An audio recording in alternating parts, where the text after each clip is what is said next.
y sacaban al producto y sacaban el ADN y lo querían mezclar con otra cosa, pero aún no conocían realmente el mundo microscópico de las células como lo descubrieron en 1954.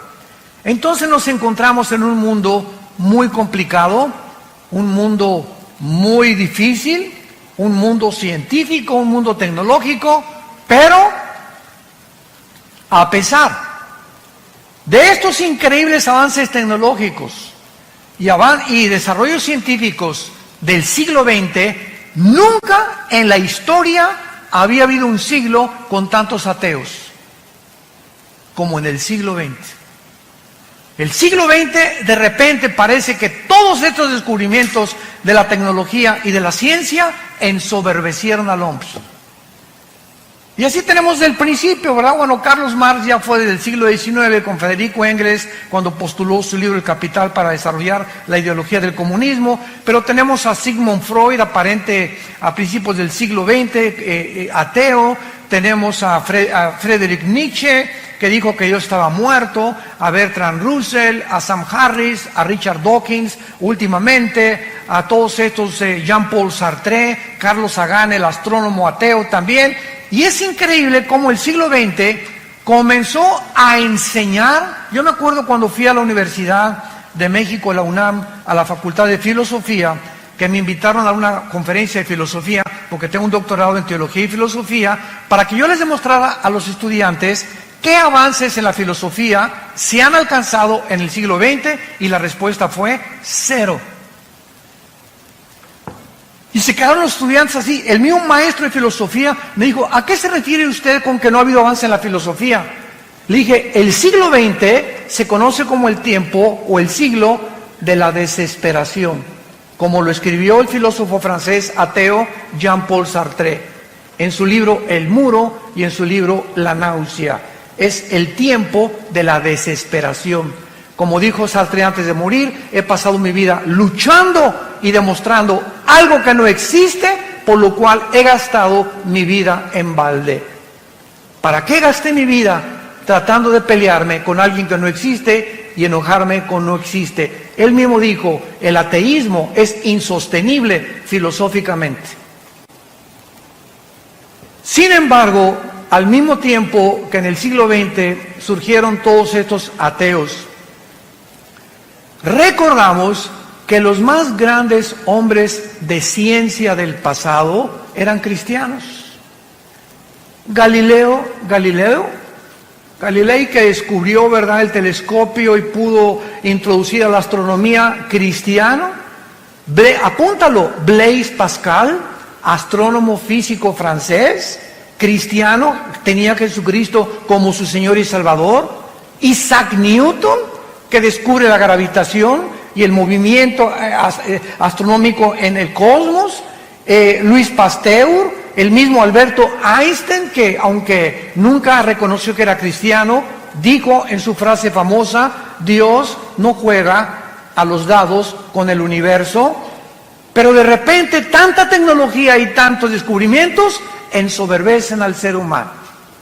Y ahora nos encontramos, vuelvo a repetir, a pesar de todo lo que nos ha rodeado, escuchen esto, somos nosotros la última generación y la primera generación en la historia que tenemos el poder destructivo, nuclearmente hablando, para autodestruirnos en 30 segundos.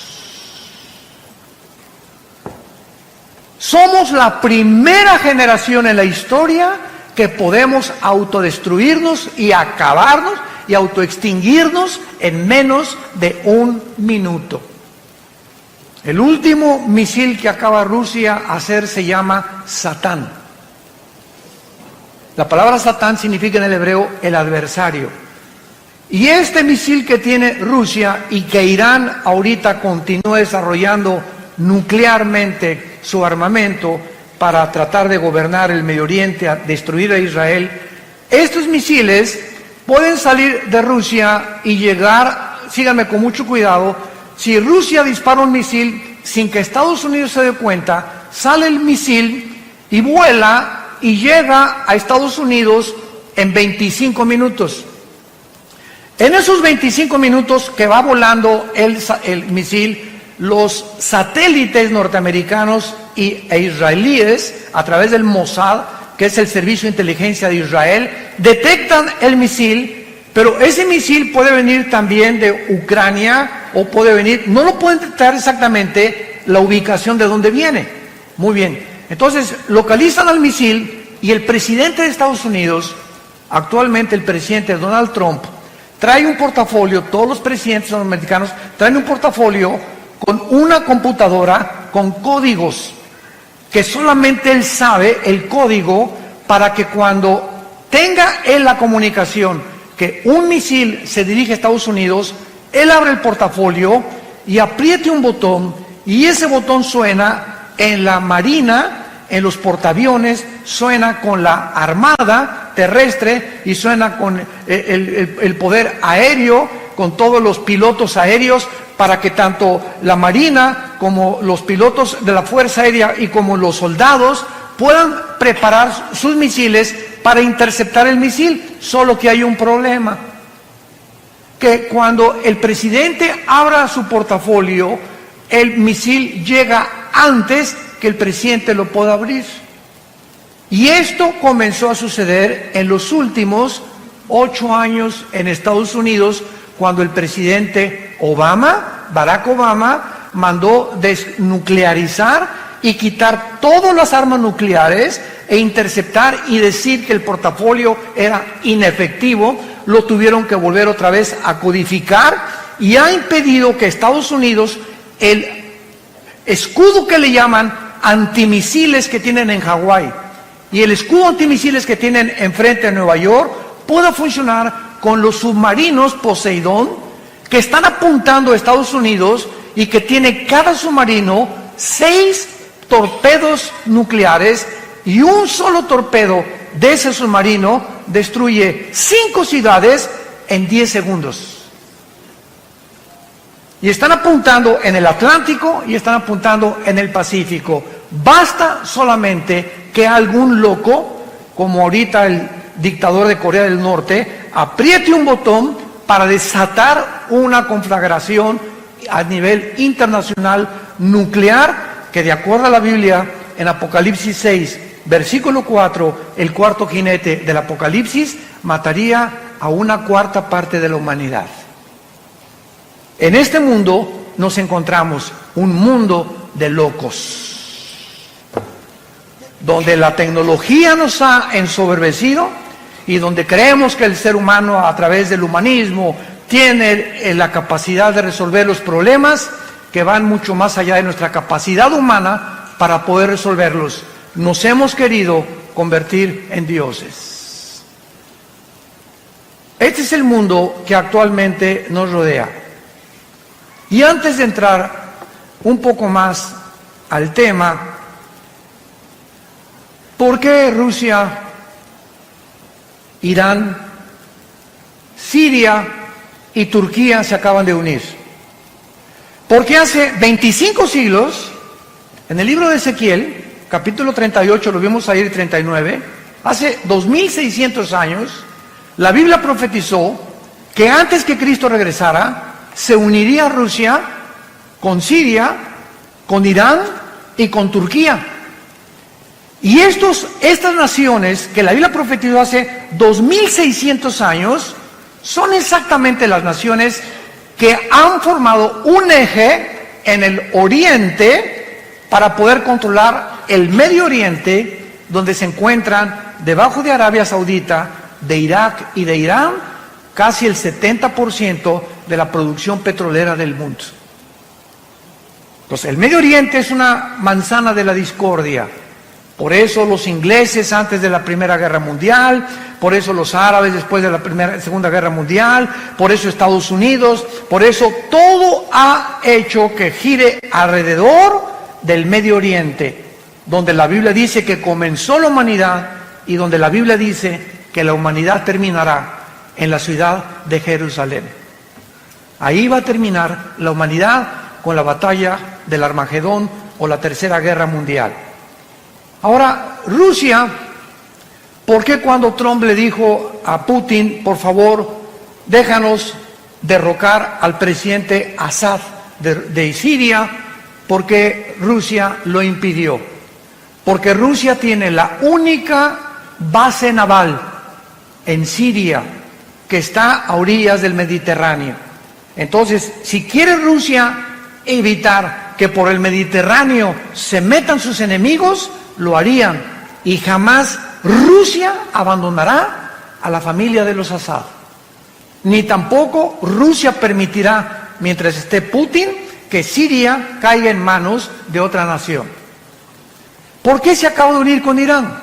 El ayatollah Khomeini y el presidente Rouhani de Irán acaban de dictaminar que van a destruir a Israel y que ya tienen los misiles apuntando en contra de Israel. ¿Por qué se unió con Rusia? Porque Rusia tiene a papá China. China ahorita está protegiendo a Corea del Norte y China se hizo amigo también y compadre de Putin, el presidente Xi. Gracias a Dios que ahorita acaban de tener una reunión que se llamó el G20 en Japón, donde Trump ya se hizo compadre de Xi otra vez, se hizo compadre de Kim Jong, tu padrino, ¿verdad? Y ya se hicieron amigos entre ellos y otra vez la crisis comercial que nos estaba casi presionando en el mundo entero, donde amenazó Trump que iba a subir el 5% los aranceles en México si nosotros a los migrantes no los deteníamos en Guatemala, y si China seguía invadiendo el mercado internacional de Estados Unidos. Gracias a Dios que ya por lo menos hay un poco de respiro. Trump amenazó a Huawei, otra compañía china de productos de computación. Ya ahora se permite que ya se vende el Huawei otra vez, etcétera, etcétera. Y el mundo ha entrado ahorita a un tiempo de supuesta paz, mientras se acomodan cada una de las cosas y nos damos cuenta que el armamento nuclear que tiene Irán, que tiene Rusia y que tiene Estados Unidos no son juguetes. Cuando vuelven a armarse las naciones son para poder conquistar el mundo, que ha sido el sueño de Alejandro el Magno, de Napoleón Bonaparte, de Carlomagno, de Aníbal, de Hussein, de Castro, de todos los dictadores que ha habido, de Gaddafi en Libia, de Mussolini, de Hitler. La historia está permeada de personas ambiciosas por controlar el mundo y tener control sobre los demás. Esta es la situación que la Biblia nos describe desde hace 2600 años. Ahora, muy bien, en vista del mundo que estamos viviendo tan conflictivo y tan amenazador, donde ustedes saben cuál es la enfermedad del siglo XX, no estamos hablando de ataques al corazón, ni el cáncer, ni otras enfermedades que también tienen un índice muy elevado, sino que ahora se acaba de descubrir a través de la Clínica Mayo y el Hospital Hopkins, que son las dos instituciones clínicas más prestigiadas del mundo, hace 2 años y medio aproximadamente, concordaron que el 70% de las enfermedades de los seres humanos, mentales y físicas, tienen un común factor denominador: el estrés. Santa Cachucha. El estrés es la enfermedad del siglo XXI. ¿Y qué es el estrés? Es un estado interno de insatisfacción, de tensión, de preocupación crónica por dentro.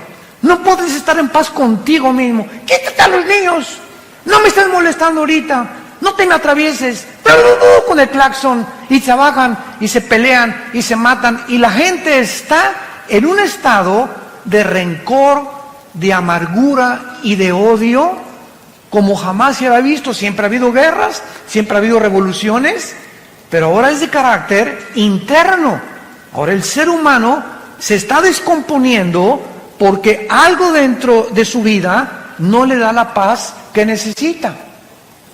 Y encontramos una lista impresionante de cantantes, de actores, de políticos, de deportistas, de gente multimillonaria que están rodeados de todo lo que cualquiera quisiera desear, diciéndonos: soy la persona más vacía y más miserable de esta vida, entregándose a las drogas, como cuando muere el rey del pop, Michael Jackson, tu ídolo. Cuando muere no se sabe si era hombre o si era mujer.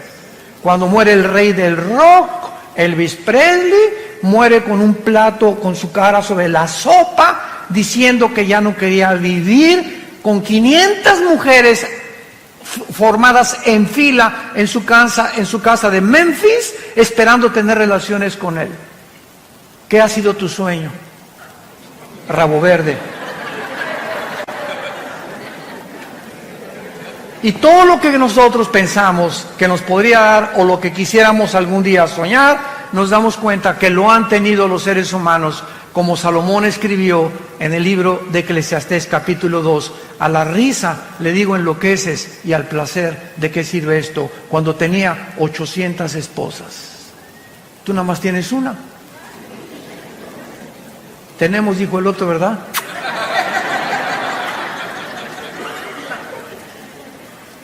¿Qué mundo vino Jesucristo hace 2000 años a describirnos? Y hace 2000 años Jesucristo nos recetó la medicina que el mundo necesita 2000 años después. Mi paz les dejo, mi paz les doy. Esa paz es un estado de tranquilidad interior. Es un estado de confianza interior, de seguridad, de esperanza que todo está bien. Guerras, el petróleo, cayó el peso, el gobierno, y lo que sucede a nuestro alrededor, esa paz impide, es como un muro a nuestro alrededor, como un cerco invisible de protección que impide que las condiciones del mundo entren a nuestra alma.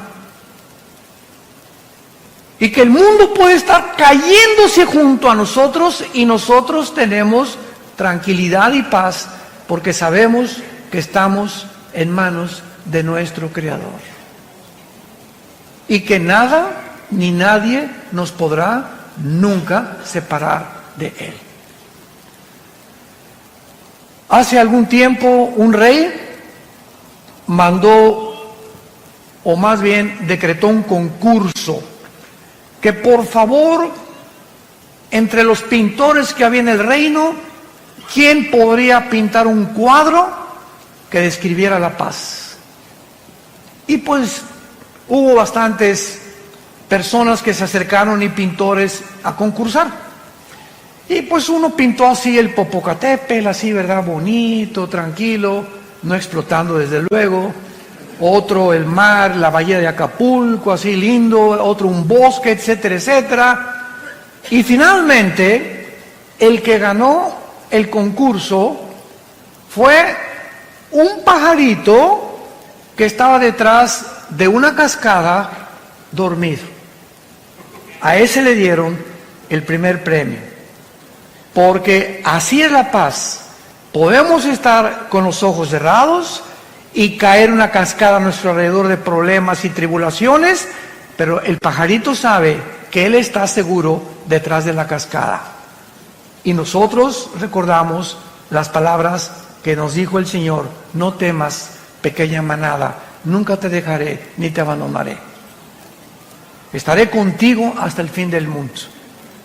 Y cuando adquirimos esa paz, escúchame muy bien, cuando el cristiano tiene esta paz, es cuando podemos ser guiados por el Espíritu Santo.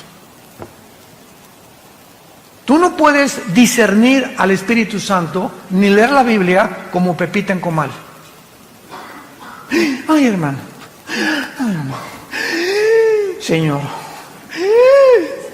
Mire, doña Chole, apláquese, cálmese, y ya que usted esté tranquila, ¿verdad?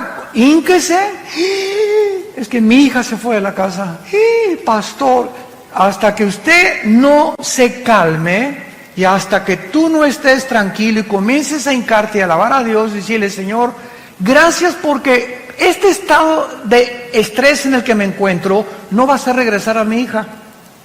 Este estado de estrés en que me encuentro no va a arreglar mis problemas de negocio ni de dinero. Este problema en el que me encuentro no va a hacer que mi esposo me quiera tampoco. Y se fue hace 3 días, pues que se vaya. Pero yo no voy a perder la paz. Y cuando nosotros mantenemos este estado de control interno y de esa paz, puedo venir a la Biblia y discernir la palabra de Dios. El Espíritu Santo no puede comunicarse con una persona que no tenga paz.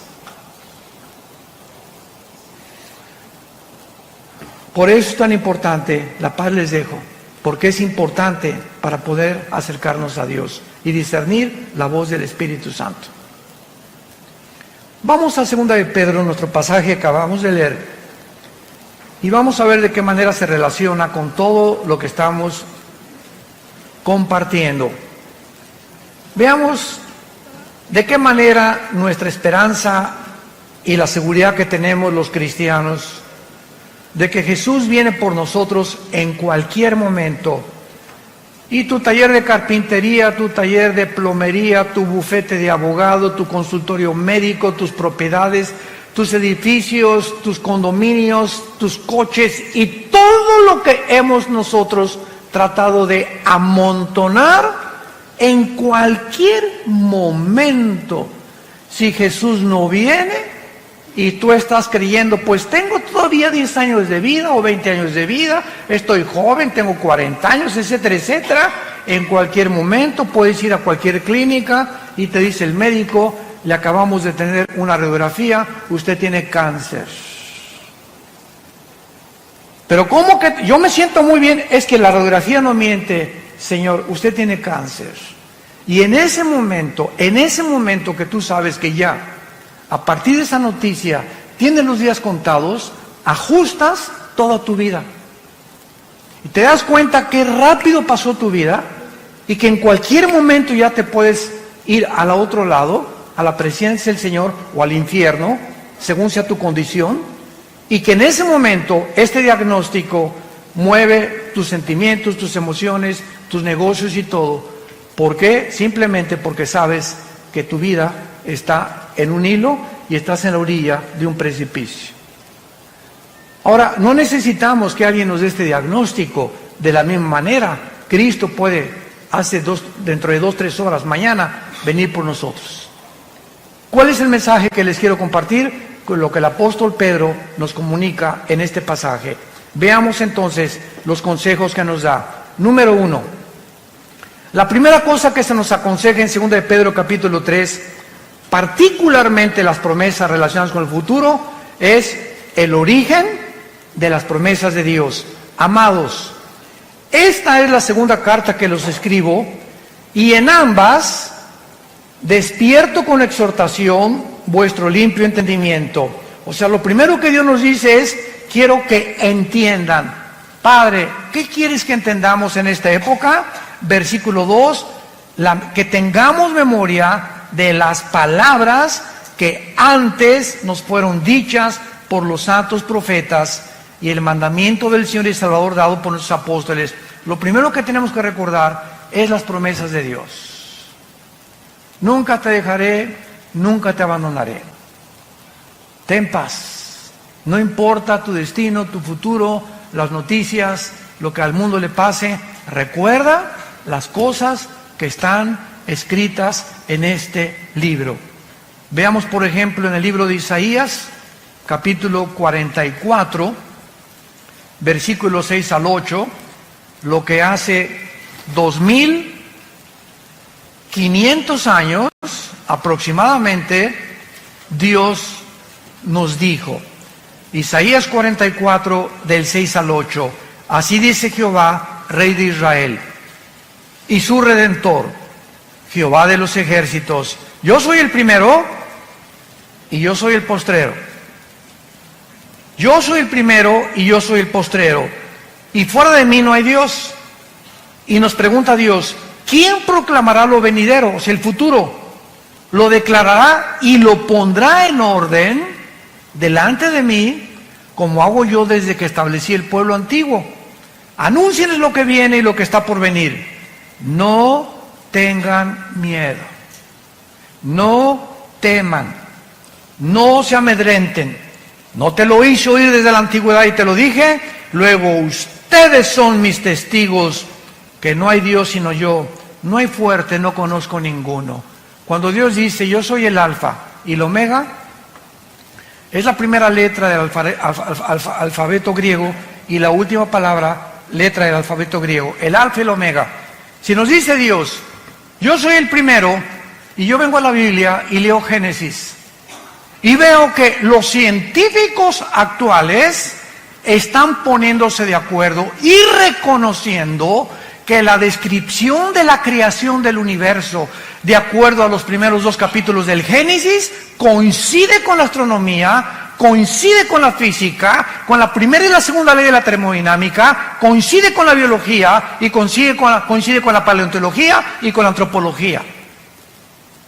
Entonces comienzo a enfocarme, a darme cuenta que si lo que en la Biblia en el principio es verdad, en el principio, ¿dónde me encuentro yo si Dios es el final? Nos encontramos en medio.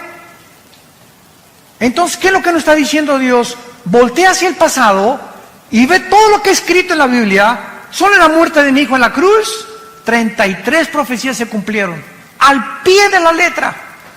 Cuando Jesús colgaba en la cruz, se estaban cumpliendo 33 profecías por los profetas hebreos al pie de la letra. Ahora, si eso en el pasado lo vemos, que se ha cumplido, nos damos cuenta que estas palabras son fieles y verdaderas. Y si yo me encuentro en medio, de la misma forma que se cumplió el pasado y Él es el final, se cumplirá también el final. Por lo tanto, camino hacia el final con confianza en que Dios cumplirá su propósito en mí. Es lo que quiere decir, yo soy el primero y yo soy el último. No tengan ni tengan temor. ¿Quién más puede anunciar el futuro sino yo? Dice el Señor. Esto se refiere, ¿verdad?, a todos los eventos futuros profetizados en el Antiguo Testamento. Por hoy dice el primer consejo del apóstol Pablo: recuerden ustedes las promesas que en el pasado los profetas y apóstoles hicieron para que ustedes puedan mantener esa paz que es importante para tomar decisiones.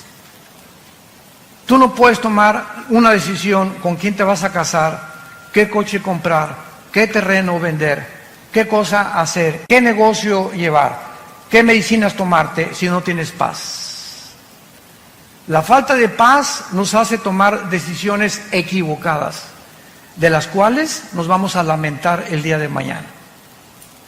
Porque en el momento que tomamos la decisión para casarnos, para comprar ese vehículo, para comprar ese terreno, lo hicimos no con la dirección del Espíritu Santo, lo hicimos en la carne, guiados por nuestras pasiones.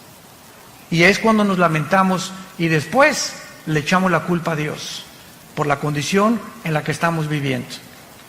En segundo lugar, veamos nosotros en 2 de Pedro capítulo 3, en nuestro pasaje, que dice la Biblia en el versículo 3 y versículo 4, sabiendo primero esto.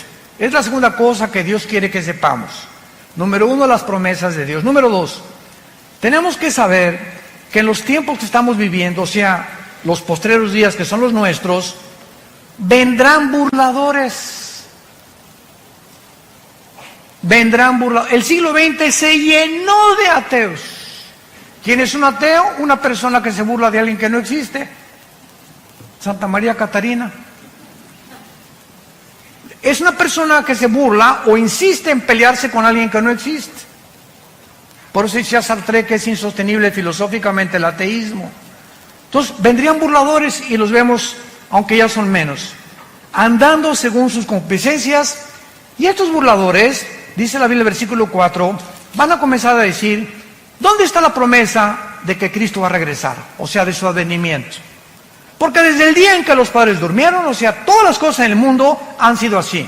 Y dicen, siempre ha habido guerras, siempre ha habido terremotos, siempre ha habido pestas. ¿Por qué dice que son señales de los últimos tiempos? Muy bien. Estas personas querrán atacar las promesas de Dios y de nuestro corazón, y la Biblia les llama burladores. Un burlador, es muy importante, no es la misma persona que tiene dudas. Entonces, Hay una gran diferencia entre un burlón y una persona que tiene dudas honestas. La persona que tiene dudas honestas dice lo siguiente: yo no puedo decir que no creo en Dios. Yo no sé, más bien, honestamente, yo no sé si existe Dios. Pero si existe Dios, oh Dios, si tú existes, dame evidencias que tú existes. Y dice la Biblia: me encontrarás y me buscarás con todo tu corazón. Entonces Dios oye a las personas que tienen dudas y que dudan, ¿verdad? Como Job. Job llegó un momento en que todo lo que le pasó en el capítulo 3 dice: Señor, ¿por qué mejor no fui un abortivo? ¿Para qué me permitiste? ¿Para qué nací? ¿Para todo este sufrimiento que estoy atravesando? Entonces Job le preguntó a Dios: Señor, ¿por qué no fui un abortivo? Pero vean la diferencia. ¿Para qué me hiciste? ¿Para qué fui un abortivo? Chale. Podemos acercarnos a Dios con una actitud: Padre, yo no entiendo lo que está pasando, por qué te baste a mi hijo, etcétera, etcétera. Oh Dios, dame la fortaleza ahorita y dime, muéstrame, ilumíname, porque quiero seguir confiando en ti. ¿Ya ves? Y para eso me perdí el trabajo, para ser cristiano. Vean la diferencia en la actitud. Cuando tenemos esa actitud de retadores y de soberbios, demandando a Dios que nos conteste como si fuera nuestro sirviente, jamás te contestará. Y el resultado será que vivirás amargado o vivirás amargada, porque tú crees que no te contestó Dios, pero no te contestó por tu actitud.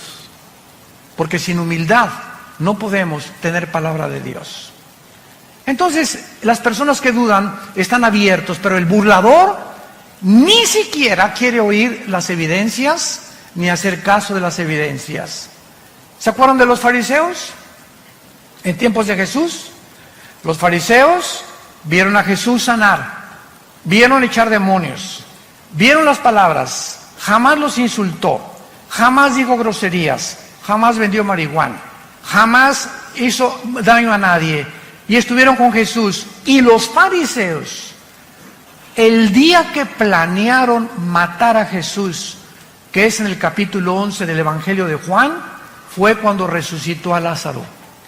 El milagro más grande que Jesús hizo enfrente de casi cientos de personas: Lázaro, 3 días de muerto, donde ya se había descompuesto su carne, la sangre le había dejado de circular, la condición del cerebro, dicen los médicos que a los 20 minutos, ¿verdad?, ya el cerebro se atrofia cuando ya no hay oxígeno, etcétera, etcétera. Y Lázaro tenía 3 días y dicen que ya hedía, apestaba ya.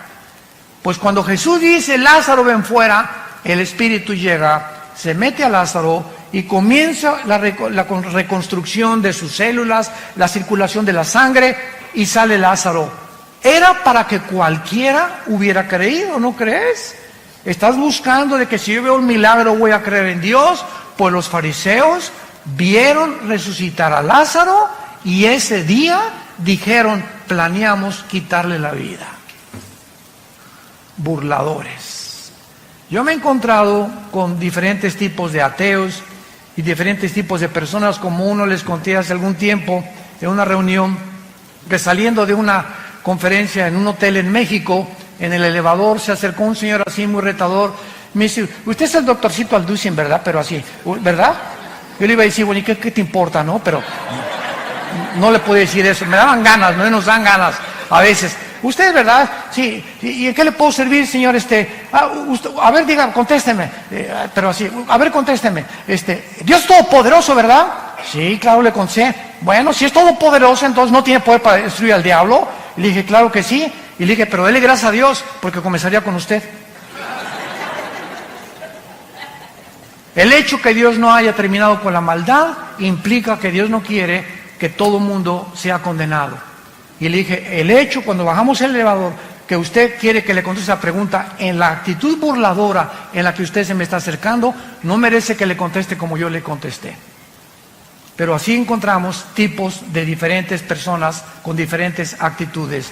Veamos nosotros que este burlador se dedica a burlar, a criticar, a despreciar y atacar las cosas de Dios sin tener evidencias, pero él no quiere evidencias, él quiere mantener una actitud de soberbia en contra de Dios volviendo su enemigo. Vean lo que dice el Salmo 10 acerca de los burladores. David escribió hace 3000 años el Salmo 10.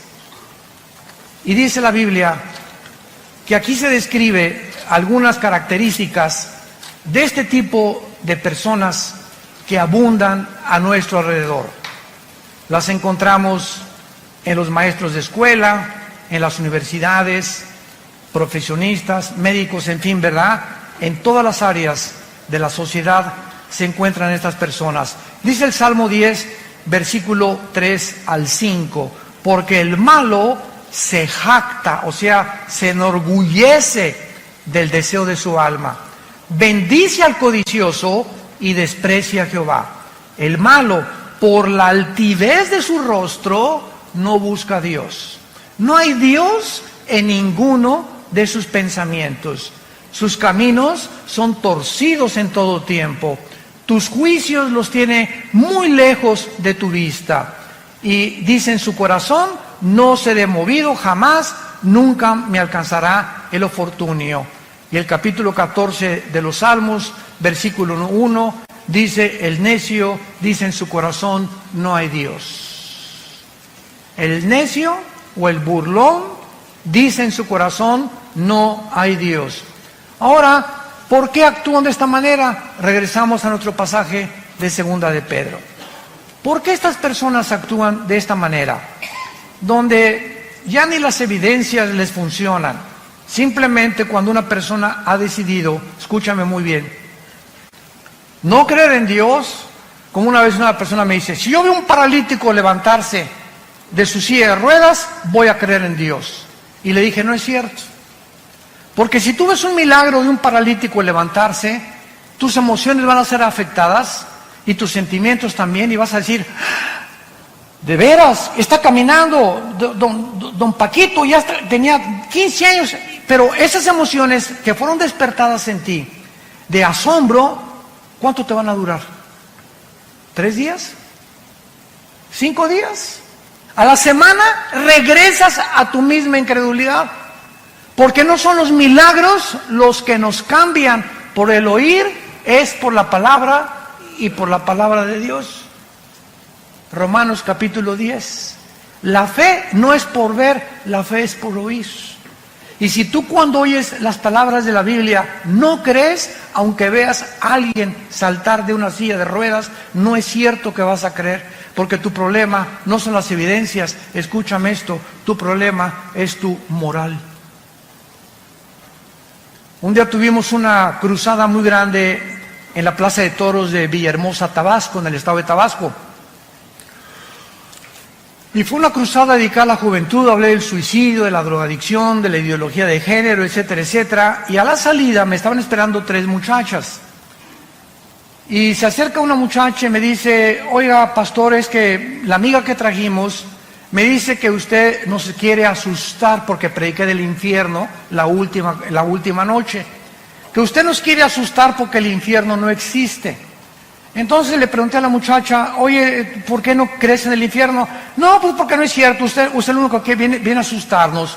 Y yo le dije a la muchacha, mira, yo creo que tu problema no es de carácter intelectual ni teológico, sino moral. Y la otra amiga me dice, sí es cierto, tiene 3 amantes, vive con 3 muchachos. Le dije, ya ves, por eso no crees en el infierno. No es que no creas, escúchame muy bien, es que no te conviene creer.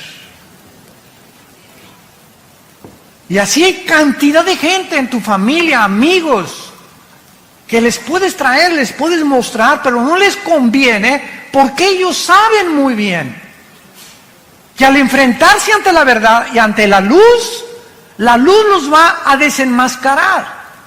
Y el Dios de la Biblia te va a demandar que tú dejes tus pecados, pero no te ordena que los dejes sin su poder. Ellos ignoran que si tú simplemente lo aceptas, Él te dará el poder en el Espíritu Santo para que tú puedas comenzar a vivir una vida nueva. Se llama la gracia de Dios. Entonces mucha gente por eso, por la ignorancia de que creer que pues primero tengo que dejar el adulterio, primero tengo que dejar de ser borracho y lo voy a pensar, y las drogas y después lo voy a pensar. voy a tratar de ya no ser homosexual o lesbiana y después acepto a Cristo. La Biblia dice, ven cómo estás. Cuando oigas su voz, no te endurezcas. Ven cómo estás. Ven a la cruz. Señor, soy un homosexual. Señor, soy una lesbiana. Soy borracho, parrandero y jugador. Me dicen el Chapo de la costera Miguel Alemán. No importa, reconoce, es el mensaje glorioso del Evangelio de Jesucristo. Simplemente reconoce tu pecado, que estás mal delante de Dios, que estás mal, que vas en un camino que parece derecho, pero vas a un camino de muerte. Reconócelo y regrésate y dile, Señor, vengo como limosnero ante tu cruz. No tengo nada que ofrecerte, soy un miserable pecador, ten misericordia de mí. Y Dios entra a tu vida. Entra a tu vida y te da el poder para dejar esa vida que tú no podías dejar sin su poder. Si el ser humano pudiera cambiar y dejar sus pecados, ¿para qué murió Cristo? Fue un desperdicio en la cruz. Si se nos diera a nosotros la capacidad para dejar el pecado, ¿para qué murió Cristo? ¿Por qué tuvo que Dios sacrificar a su Hijo? Fue el desperdicio más grande de la historia. Pero la Biblia dice que sin derramamiento de sangre no hay perdón de pecados. Sin la muerte de Cristo, Dios no tendría una justificación para poder decirte te perdono. ¿Por qué te va a perdonar? Así nada más porque sí. No es así nada más porque sí. Nos perdona porque su Hijo pagó por nosotros en nuestro lugar. Ahí se cumplió la justicia de Dios para aquel que reconoce que Él es el Cristo, el Hijo del Dios viviente. Estos burladores actúan así, ¿verdad? Porque no quieren que nadie se meta en sus vidas de pecado. La idea de que hay un Dios los llena de pánico, de error, de terror, porque lo que tienen que atacar la verdad de Dios y sus mensajeros. Dice en el Evangelio de Juan capítulo 3, y esta es la condenación, que la luz vino al mundo y los hombres amaron más las tinieblas. Ahí tienen la luz, ahí tienen la verdad. Pero aún cuando está la luz ahí, como los fariseos, ahí está la luz, ahí está Jesús. Sabían que era el santo, que ¿cómo es posible que al hombre más perfecto de la humanidad lo hayamos puesto en una cruz? ¿Cuánto odio contra la verdad y contra la luz? Y dice Juan capítulo 3, y no vienen a la luz porque sus obras son malas y descubiertas por la luz. No les conviene cambiar su vida de pecado. Estos burladores dicen en 2 de Pedro, en nuestro pasaje, capítulo 3, que aún toman, en penúltimo lugar, posiciones pseudocientíficas, diciendo, versículo 5, estos burladores, hablando de ellos, ignoran voluntariamente. O sea, qué increíble que ellos conozcan e ignoren o están decididos a no conocer. O sea, no quiero meterme a la Biblia, no quiero ir a tus reuniones, no quiero a tus estudios. Voluntariamente no quieren conocer la verdad. Te repito, porque la verdad los va a exhibir y les va a mostrar la luz, y a ellos no les conviene salir de su pecado. Aman más las tinieblas en donde viven que pasar al reino de la luz admirable de Jesucristo. Entonces van a usar también posiciones pseudocientíficas, como diciendo que en el tiempo antiguo todas las cosas han sido iguales del principio, que nunca hubo un diluvio universal, que la Biblia está llena de errores, de contradicciones, que son leyendas, etcétera, etcétera. Y como le dije también a una persona en una universidad, un maestro que se me puso al brinco cuando les expliqué a los estudiantes que la teoría de la evolución es anticientífica, antifísica, antibiológica, antigenética. Este maestro comenzó a agredirme, ¿verdad? Y yo le contesté, ¿ha leído usted la Biblia? No, Chepo. ¿Por qué ataca usted un libro? Es que está lleno de errores. Por favor, aquí está la Biblia, muéstreme los errores que usted considera que es una equivocación. Porque cuando usted viene a la Biblia y usted considera que aquí hay una contradicción, el problema no es de Dios, el problema es de su entendimiento. ¿Por qué? Porque los pensamientos de Dios son más altos que los nuestros. Y si me da tiempo a usted explicarle ¿Por qué dice esto? Le voy a mostrar con la misma Biblia, porque la Biblia no necesita que nadie la defienda. La Biblia se defiende sola. Nunca trata Dios en la Biblia de demostrar que Él existe. Simplemente la Biblia dice, en el principio Dios creó los cielos y la tierra. Se afirma la existencia de Dios. Él no trata de probar la existencia de Dios. Simplemente tú léela y te das cuenta que es un libro sobrenatural. Que no somos animales, que somos agentes morales, responsables de nuestras acciones, porque si fuéramos animales, como dijo Dostoyevsky, un gran filósofo y literario ruso que fue puesto en el exilio en Siberia, en Rusia, Dostoyevsky dijo esto en su libro: si Dios no existe, todo está permitido. Así de simple. Si Dios no existe, todo está permitido. Bebamos, comamos, ¿para qué le soy fiel a mi esposa? ¿Para qué